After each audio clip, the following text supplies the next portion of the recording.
Balasore train हादसे की जांच में जुटी सीबीआई। बालासोर में हादसे वाली जगह पहुंची सीबीआई। फोरेंसिक टीम भी बालासोर में कर रही है जांच।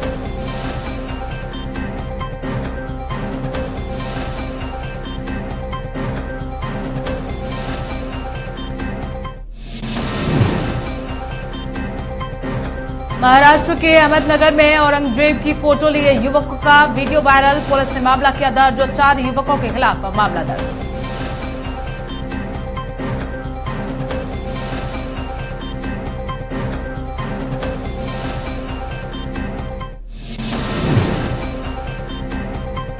पहलवानों के समर्थन में सत्यपाल मलिक का बड़ा बयान। कहा, जिस तरह से इन्होंने महिला पहलवानों को घसीटा, उसी तरह 2024 में सरकार को भी घसीटना होगा।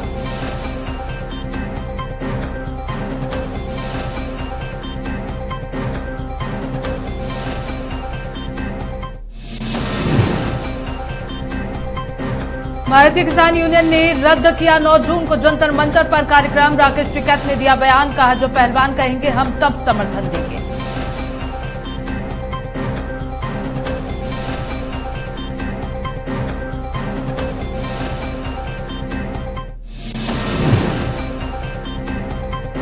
डिप्टी सीएम ब्रजेश पाठक पहुंचे विकास भवन। अधिकारियों के साथ की बैठक। विकास कार्यों को लेकर अधिकारियों के साथ की समीक्षा बैठक।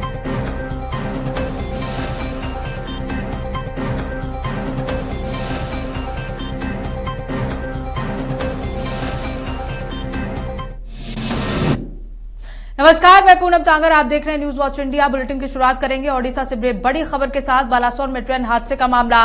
घटनास्थल पर पहुंची सीबीआई की 10 सदस्यीय टीम। ओडिशा के बालासोर में हुआ था ट्रेन हादसा। सीबीआई टीम ने घटनास्थल की जांच शुरू कर दी है। इंटरलॉकिंग सिस्टम में छेड़छाड़ का शक। सूत्रों के हवाले से जानकारी। साजिश, लापरवाही पर सीबीआई की जांच जारी है। बता दें कि ओडिशा में ट्रेन हादसा हुआ था, जिसे लेकर अब सीबीआई की टीम वहां पहुंच गई है। सीबीआई की टीम 10 सदस्यीय टीम वहां पहुंची और लगातार सीबीआई जांच में जुट गई है। बालासोर में ट्रेन हादसे का ये पूरा मामला, जहां घटनास्थल पर सीबीआई की 10 सदस्यीय टीम पहुंच गई है। ओडिशा के बालासोर में हुआ था ट्रेन हादसा। सीबीआई टीम ने घटनास्थल की जांच शुरू कर दी है। इंटरलॉकिंग सिस्टम में छेड़छाड़ का शक। सूत्रों के हवाले से खबर। साजिश, लापरवाही, इस पर सीबीआई की जांच की जा रही है। बालासोर में ट्रेन हादसे का मामला। घटनास्थल पर पहुंची सीबीआई की 10 सदस्यीय टीम। इसी खबर को लेकर हमारे सहयोगी सरोज जैना हमारे साथ जुड़ गए हैं। सरोज, जिस तरह से हादसा हुआ, पहले लगातार ही ये खबर सामने आ रही थी कि इसमें कहीं ना कहीं लापरवाही हुई है, लेकिन अब साजिश की खबरें सूत्रों के हवाले से सामने आ रही हैं। क्या अपडेट है इस खबर को लेकर? जैसे भी जो एक्सीडेंट हुआ था, जो सबसे बड़ा ट्रेन का जो हादसा हुआ था उड़ीसा के बालेश्वर जिले में, उसके लिए पूरा एक सियासी का भी लगा रहा था। सियासी के सारे लोग इनकी राजनीतिक दल के बारे में अगर बोलेंगे सब आए थे, लेकिन कल रात में आके पहुंची है सीबीआई टीम एंड उसका जो फास्ट इन्वेस्टिगेशन जो होने वाला था वो भी शुरू हो चुका है पूनम। लेकिन सबसे बड़ी बात है इधर पूनम की, जो ये दुर्घटना जो घटी है उसके पीछे किसका माने कि प्लान किसका है, कौन ये किया था, किसका हाथ है इसमें, ये पूरा सीबीआई टीम एक एक करके पूरा जांच पड़ताल कर रहे हैं। लेकिन और एक तो बात है, होम मिनिस्ट्री से भी एक तो टीम आके वहीं पर बहानगा में अभी पहुंच गए हैं। एंड कल जो देखेंगे तो रेलवे सब्सिडी कमिश्नर जो थे वो फास्ट इन्वेस्टिगेशन भी किए थे, अर्थात यानी कि उनका जो बयान है, लोको पायलट और जो असिस्टेंट लोको पायलट जो भी थे उनका जो बयान है वो पूरा रिकॉर्ड भी किया था पूनम। बिल्कुल सरोज जना, जिस तरह से कहा जा रहा है कि इंटरलॉकिंग में छेड़छाड़ की गई और वहां जो स्टेशन पर वो भी फरार था, जो स्टेशन पर पुलिस वाले थे वो भी फरार बताए जा रहे थे। जिस तरह से सीबीआई की जांच हो रही है और सीबीआई वहां पहुंच गई है, 10 सदस्यीय टीम वहां पहुंची है, ऐसे में कितना समय जांच में लग सकता है?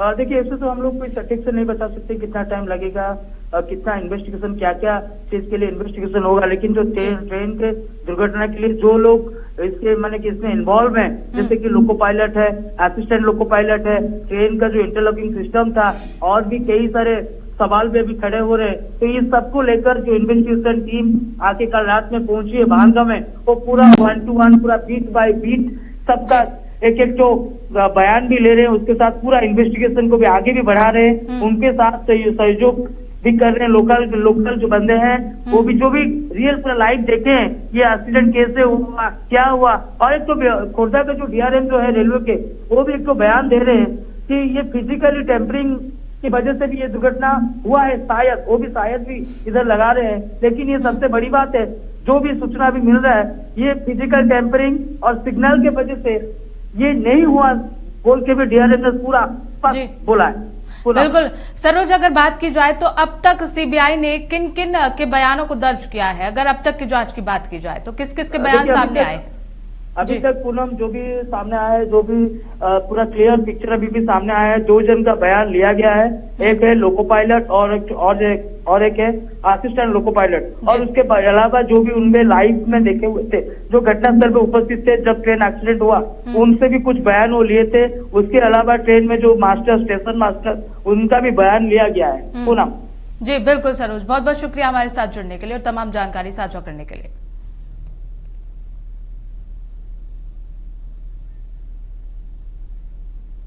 तो वहीं भारतीय कुश्ती संघ के निवर्तमान अध्यक्ष ब्रजभूषण शरण सिंह के खिलाफ पहलवानों ने जो यौन शोषण का केस दर्ज कराया है, उसमें दिल्ली पुलिस ने कार्रवाई तेज कर दी है। जानकारी के अनुसार इस मामले की जांच के लिए दिल्ली पुलिस की एक टीम ब्रजभूषण शरण सिंह के गोड्डा स्थित घर पहुंची। मामले की जांच कर रही एसआईटी ने ब्रजभूषण के घर पर मौजूद 12 लोगों के बयान दर्ज किए हैं। लखनऊ स्थित ब्रजभूषण शरण सिंह के घर पर भी एसआईटी की टीम पहुंच गई है। पुलिस ने ब्रजभूषण सिंह के साथ काम करने वाले लोगों के नाम, पते और पहचान पत्र साक्ष्य के तौर पर जुटा लिए हैं।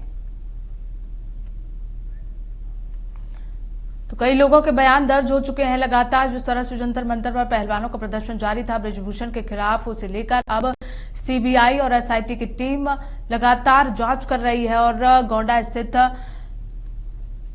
ब्रजभूषण के घर भी एसआईटी की टीम पहुंच गई है और वहां जितने भी सदस्य मौजूद थे उनसे पूछताछ की जा रही है और सबूत भी जुटाए जा रहे हैं। तो ब्रजभूषण के घर पहुंच गई है एसआईटी की टीम, गोंडा स्थित घर पर भी पहुंची है और साथ ही साथ लखनऊ में भी ब्रजभूषण का घर है, वहां भी एसआईटी की टीम लगातार पूछताछ कर रही है। पहलवानों के केस में दिल्ली पुलिस की कार्रवाई अब तेज होती हुई नजर आ रही है।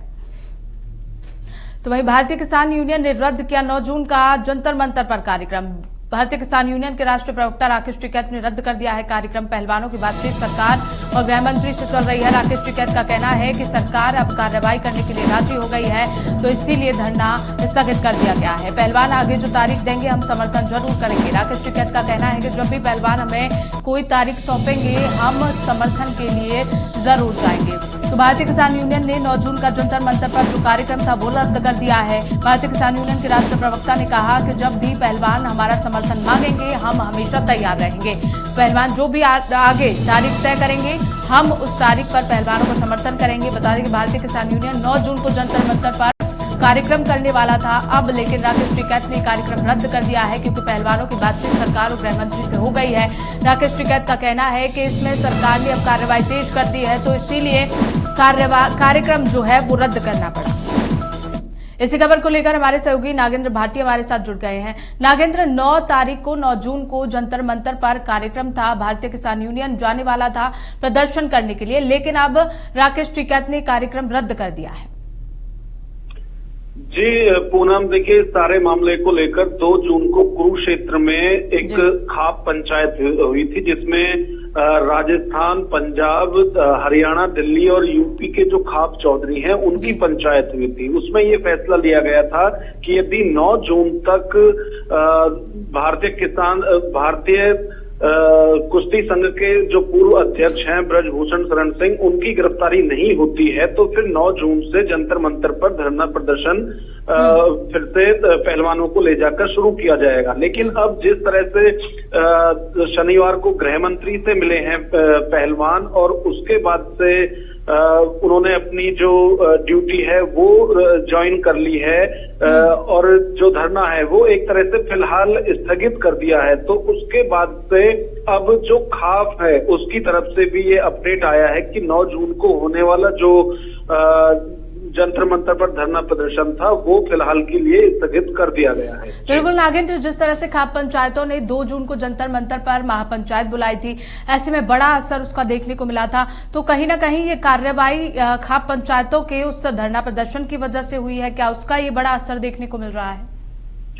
देखिए, जिस तरह से जो पहलवान थे और राष्ट्रीय स्तर के पहलवान हैं, सभी मेडल लाए हुए ये पहलवान थे और उनकी तरफ से जब ये फैसला लिया गया था कि वो हर की पौड़ी हरिद्वार में अपने जो ये मेडल हैं इनको बहा देंगे, उसके बाद से चाहे विपक्ष हो या सरकार हो या फिर जो खाप हैं, ये सभी एक्टिव मोड पर आ गए थे और ये माना जा रहा था कि यदि ऐसा होता है तो ये एक पहलवानों का मास्टर स्ट्रोक है और इससे सरकार की छिछालेदर होनी तय है।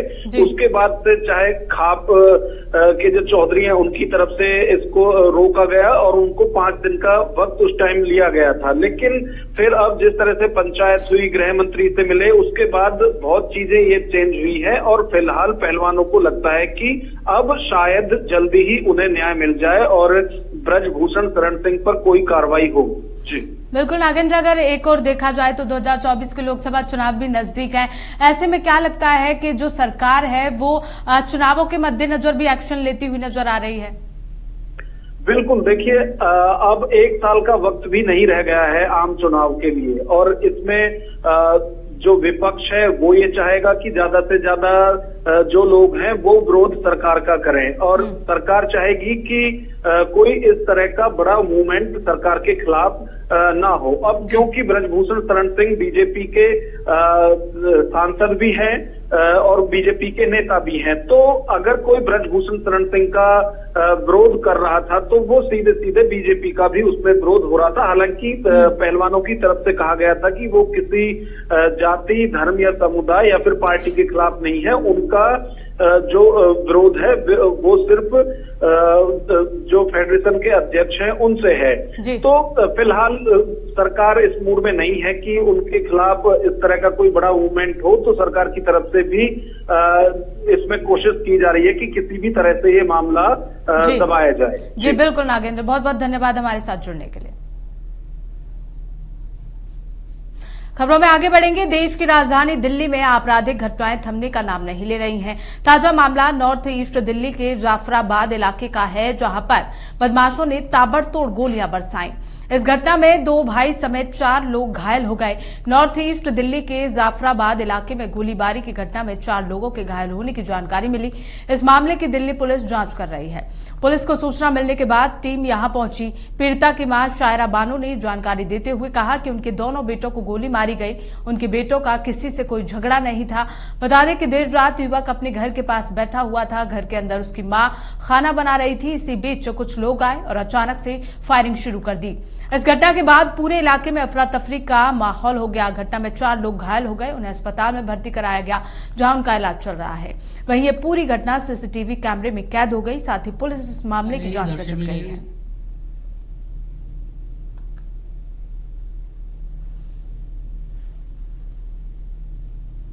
हम के गोली लग गई, मैं नीचे आई तो मेरा बेटा ऐसे ही पड़ा हुआ।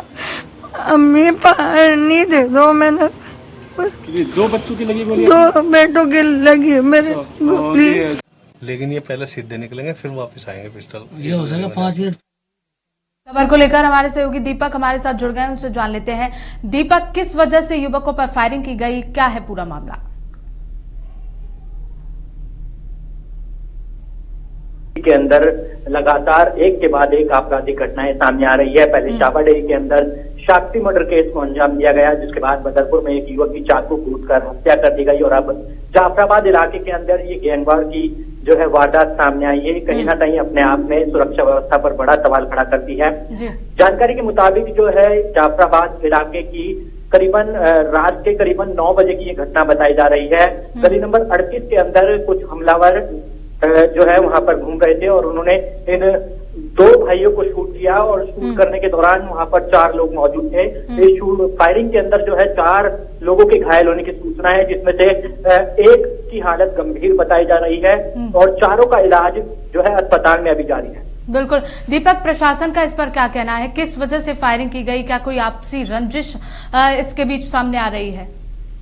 जब जो है पीड़ित की मां से बात की गई तो पीड़ित मां ने साफ तौर पर बताया कि हमारे बेटों का जो है किसी से कोई रंजिश नहीं है। हालांकि पुलिस जो है हर एंगल से इस मामले की जांच कर रही है और पुलिस भी इस घटना के बाद जो है काफी सतर्क नजर आ रही है। पूरे इलाके को जो है घेर लिया गया है, नाकेबंदी कर दी गई है और आने जाने वाले लोगों पर भी कड़ी नजर रखी जा रही है। बिल्कुल दीपक, इस मामले को लेकर क्या कोई गिरफ्तारी अब तक हो पाई है या फिर किसी आरोपी की पहचान अब तक अगर पुलिस प्रशासन ने की हो? अभी इस मामले को लेकर कोई भी जो है गिरफ्तारी अभी नहीं हो पाई है। फिलहाल पुलिस इस पूरे मामले की जांच कर रही है और लगातार जो है पुलिस ये कोशिश कर रही है कि जल्द से जल्द आरोपियों की गिरफ्तार तक जी। चलिए दीपक, बहुत बहुत शुक्रिया आपका हमारे साथ जुड़ने के लिए। खबरों में आगे बढ़ेंगे। यूपी के मुख्यमंत्री योगी आदित्यनाथ गोरखपुर के 3 दिवसीय दौरे पर हैं। इसी के साथ मुख्यमंत्री योगी आदित्यनाथ गोरखनाथ मंदिर पहुंचे और मंदिर परिसर में जनता दर्शन लगाया और लोगों की समस्याओं को सुना। जनता दरबार में अलग अलग जगहों से पहुंचे करीब 600 फरियादों की एक एक करके समस्या सुनी और मौके पर मौजूद अधिकारियों को समस्याओं के निवारण के लिए निर्देश दिए।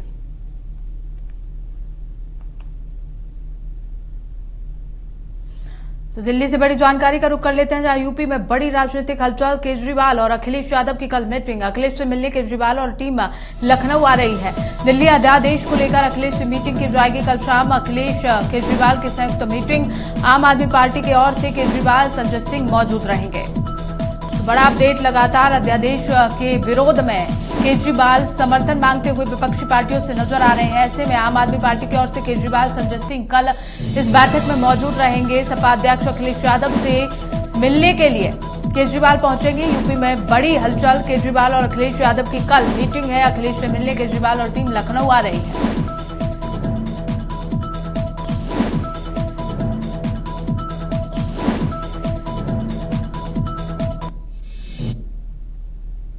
तो वहीं भारतीय क्रिकेटर मोहम्मद शमी और पत्नी हसीन जहां से चल रहे विवाद में मुश्किलें बढ़ती हुई नजर आ रही हैं। जी हां, इस विवाद में अब नया मोड़ आ गया है। बता दें कि हसीन जहां ने शमी पर एक बार फिर गंभीर आरोप लगाते हुए सुप्रीम कोर्ट का दरवाजा खटखटाया है। हसीन जहां ने याचिका दायर करते हुए पति मोहम्मद शमी को गिरफ्तार करने की मांग की है। इसके साथ ही कलकत्ता हाईकोर्ट के उस फैसले को भी चुनौती दी है जिसमें मोहम्मद शमी के खिलाफ जारी हुए गिरफ्तार वारंट पर सत्र न्यायालय की रोक को बरकरार रखा गया था। जानकारी के अनुसार हसीन जहां ने मोहम्मद शमी पर दहेज की मांग करने, बीसीसीआई के टूर के दौरान बोर्ड की ओर से उपलब्ध कराए जाने वाले होटल के कमरों में वेश्याओं के साथ अवैध संबंधों में शामिल रहने जैसे गंभीर आरोप लगाए हैं। बता दें कि भारतीय क्रिकेटर मोहम्मद शमी और पत्नी हसीन जहां के बीच ये विवाद नया नहीं बल्कि करीब 4 साल पुराना है, जिसे लेकर हसीन जहां ने मामला आगे न बढ़ने पर भी सवाल खड़े किए हैं।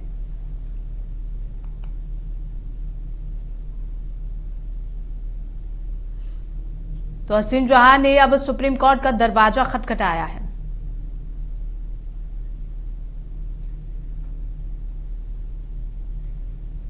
खबर बस्ती से है, जहां पर सामूहिक दुष्कर्म के 2 मामले सामने आए हैं। पहला मामला पैकोलिया थाना क्षेत्र का है, जहां एक नाबालिग लड़की के साथ सामूहिक दुष्कर्म का मामला सामने आया है, जहां पर बारात से नाबालिग घर लौट रही थी। इसी बीच गांव के 3 लोगों ने उसके साथ सामूहिक दुष्कर्म की घटना को अंजाम दे दिया और जब वो बेहोश हो गई तो उसे बांस की खोटी में फेंक दिया।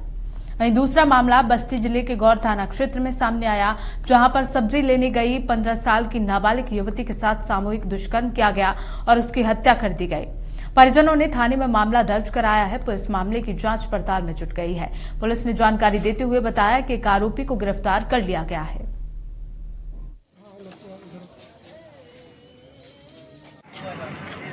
थाना क्षेत्र गौर में आज सूचना मिली कि एक नाबालिग युवती का शव एक घर के पीछे मिला है। इसमें पुलिस मौके पर पहुंची, शव को पीएम के लिए भेज दिया गया है। मौके पर आईजी सर और मेरे द्वारा भी घटनास्थल का निरीक्षण कर लिया गया है।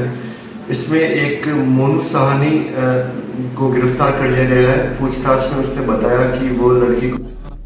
इसी खबर को लेकर हमारे सहयोगी अमृतलाल हमारे साथ जुड़ गए। अमृतलाल, पुलिस प्रशासन का इस पूरे मामले को लेकर क्या कहना है?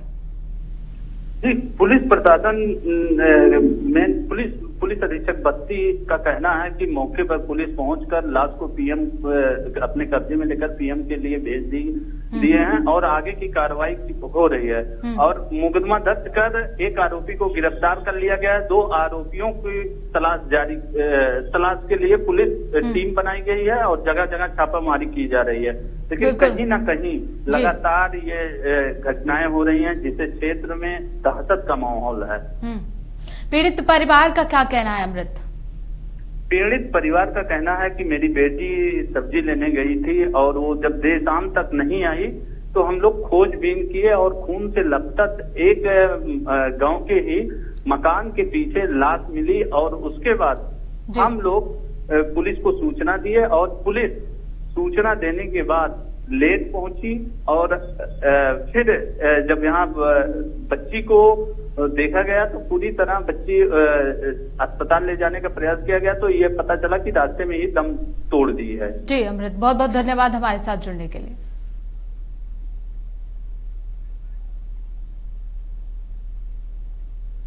तो वहीं बुलंदशहर के पहासू थाना क्षेत्र में एक खेत की नाली में दबा युवक का शव मिलने से इलाके में हड़कंप मच गया, जिसके बाद स्थानीय लोगों ने घटना की सूचना पुलिस को दी। तो वहीं मौके पर पहुंची पुलिस ने शव को कब्जे में लेकर पोस्टमार्टम के लिए भेज दिया। युवक की हत्या कर शव दफनाने की आशंका जताई जा रही है। फिलहाल पुलिस इस पूरे मामले की जांच पड़ताल में जुट गई है। मामला उत्तर प्रदेश के बुलंदशहर का है। मामले की जांच पड़ताल में पुलिस जुटी हुई है। बता दें कि खेत की नाली में एक युवक का शव दबा हुआ मिला, जिसके बाद इलाके में हड़कंप मच गया। हत्या कर शव को दफनाने की आशंका हालांकि जताई जा रही है। तो वहीं इसकी सूचना पर जब पुलिस पहुंची, पुलिस ने पोस्टमार्टम के लिए शव को भेज दिया है। उत्तर प्रदेश के बुलंदशहर की यह घटना है जहां मामले की जांच पड़ताल में पुलिस जुट गई है। खबरों में आगे बढ़ेंगे। खबर यूपी के अमरोहा से है, जहां थाना आदमपुर क्षेत्र के सिमथला गांव के 16 साल के किशोर का गंगा नदी में शव मिला है, जिसको लेकर परिजनों ने हत्या का आरोप लगाया है। बताया ये जा रहा है कि किशोर गंगा के तट पर मजदूरी करता था। वहीं पुलिस इस मामले की जांच कर रही है।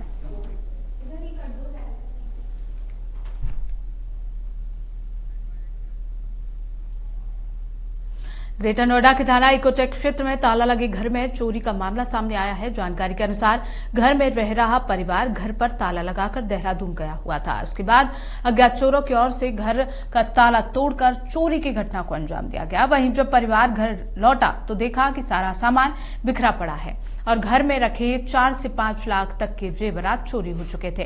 वहीं पीड़ित परिजनों ने इसकी शिकायत थाने में की, लेकिन आरोप है कि पुलिस ने मामले का संज्ञान नहीं लिया और अभी तक एफआईआर दर्ज नहीं की गई।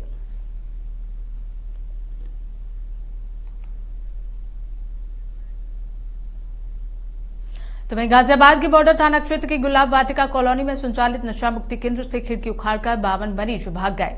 घटना के समय केंद्र का स्टाफ मरीजों को अंदर छोड़कर बाहर था। सूचना पाकर डीसीपी ने मौका मुआयना किया। 2 दिन पहले इसी नशा मुक्ति केंद्र के बाथरूम में युवक का शव बरामद हुआ था। मानकों के विपरीत केंद्र का संचालन करने पर स्वास्थ्य विभाग ने संचालक के खिलाफ रिपोर्ट दर्ज कराई थी। पुलिस ने संचालक को गिरफ्तार कर लिया है।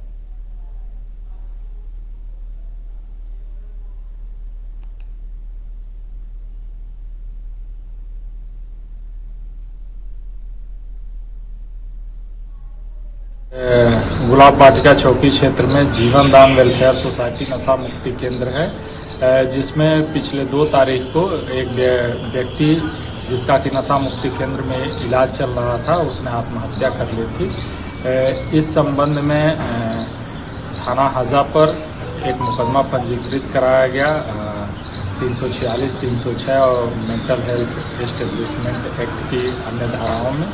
और उसी क्रम में कल नशा मुक्ति केंद्र के संचालक को अरेस्ट कर लिया गया। इसी खबर को लेकर हमारे सहयोगी प्रवीण मिश्रा हमारे साथ जुड़ गए हैं, उनसे जान लेते हैं। प्रवीण, क्या 52 जो मरीज भागे उनके बारे में प्रशासन को कोई जानकारी मिल पाई है? देखिए पूनम, आपको बता दूं, ये नशा मुक्ति केंद्र जहां पर ये लोनी में संचालित हो रहा था, हालांकि ये फर्जी रूप से संचालित किया गया था। इसके पास कोई ऐसे डॉक्यूमेंट्स नहीं थे, कोई प्रमाण पत्र नहीं थे। जब ये घटना सामने जब देखने को मिली, जब वहां पर बाथरूम के अंदर में एक व्यक्ति की लाश देखी, जो वहां पर जो मरीज थे, जो वहां पर इलाज कराने के लिए आए थे, तो वो लोग घबरा गए। जिसके बाद वहां पर प्रशासन पुलिस पहुंची और उसके बाद वो जो संचालक था उसको गिरफ्तारी कर, उसके बाद जब गिरफ्तारी हो गई तत्काल वो जो 52 लोग थे वहां से मौके से फरार हो गए। फिलहाल बड़ी बात यह है कि अब तक जितने भी नशा मुक्ति केंद्र चल रहे हैं उन पर सत्यापन नहीं हो रहा है। पुलिस की तरफ से कोई ऐसी व्यवस्था नहीं की जा रही है कि उनका जो उनके डॉक्यूमेंट चेक किए जाए कि आखिर ये किस तरीके से संचालित किए जा रहे हैं। लोगों का खासतौर पर यह भी आरोप है कि बाउंसर रखते हैं ये लोग, यानी कि बाउंसर रखकर उनसे जो नशा जो कर यहाँ लोग आते हैं इलाज के लिए, तो उनके साथ मारपीट की जाती है, उनके साथ घटनाएं होती हैं, जिसका संज्ञान बाद में लिया जाता है जब पुलिस को इसके मामले में जानकारी मिलती है। हालांकि संचालक को गिरफ्तार तो कर लिया गया है। सबसे बड़ा सवाल ये उठता है कि आखिर क्षेत्र में और कितने ऐसे नशा मुक्ति केंद्र हैं जो कि भ्रमित करके लोगों को वहां पर इलाज के लिए लाते हैं, उसके बाद उनके साथ मारपीट करते हैं। कई बार ये भी देखा गया है कि नशा मुक्ति केंद्र के अंदर में जो खाना पीना होता है, खाने पीने को लेकर भी कई सवाल उठते हैं कि उनको जो खाना है वो सही से नहीं दिया जाता है, और जो खाने के अंदर में कुछ टैबलेट दिए जाते हैं, क्योंकि नशा जो कर आता है व्यक्ति उसको एकाएक नशा नहीं छूटता है, क्योंकि उसमें टैबलेट्स दी जाती है, डॉक्टर की परामर्श होती है, प्रॉपर तरीके से डॉक्टर वहां पर निर्धारित किया जाता है जो कि समय समय पर उनको देखता है, उनकी देखरेख करता है। उसके बाद जो ट्रीटमेंट होता है उसमें बड़ी देखरेख की जाती है, उसके बाद ही ये सफल हो पाता है, अधिकतर देखा गया। लेकिन जो अवैध रूप से संचालित है जो नशा मुक्ति केंद्र, अब जो है लोनी जो पुलिस है उसने साफ तौर पर बोल दिया है इतने जितने भी यहाँ पर और भी अन्य जो संचालित हो रहे हैं उन पर कार्रवाई की जाएगी और उनको धरपकड़ कर बाकी जिनके भी चलिए ठीक है प्रवीण, बहुत बहुत शुक्रिया हमारे साथ जुड़ने के लिए।